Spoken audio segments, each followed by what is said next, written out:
கடன் தொல்லையால் பூட்டிய வீட்டிற்குள் தாய் மகன் எடுத்த விபரீத முடிவு. கோபி குப்பாண்டவர் வீதியைச் சேர்ந்தவர் வேலுச்சாமி மனைவி பர்வதம்மாள். கூலி தொழிலாளியான வேலுச்சாமி கடந்த 5 ஆண்டுகளுக்கு முன்பு உயிரிழந்த நிலையில் பர்வதம்மாளும் அவரது மகன் சபரிவாசனும் வசித்து வந்தனர். கணவன் இறந்த பிறகு பர்வதம்மாள் பனியன் நிறுவனத்திற்கும் பொறியியல் பட்டதாரியான சபரிவாசன் துடுப்பதியில் செயல்பட்டு வரும் தனியார் கல்லூரியிலும் வேலை செய்து வந்தனர்.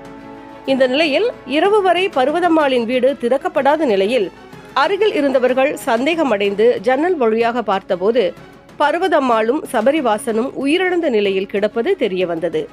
இது குறித்து தகவல் அறிந்த கோபி போலீசார் பர்வதம்மாளின் வீட்டிற்கு சென்று பார்த்தபோது இருவரும் கடிதம் எழுதி வைத்துவிட்டு விபரீத முடிவை எடுத்து இருப்பது தெரிய வந்தது. அதனைத் தொடர்ந்து போலீசார் நடத்திய விசாரணையில் கடன் தொல்லை காரணமாகவே இருவரும் விபரீத முடிவை எடுத்து இருப்பதும் தெரிய வந்தது. பொறியியல் பட்டதாரி மகனும் தாயும் கடன் தொல்லையால் செய்த செயல் அப்பகுதியில் சோகத்தை ஏற்படுத்தியுள்ளது.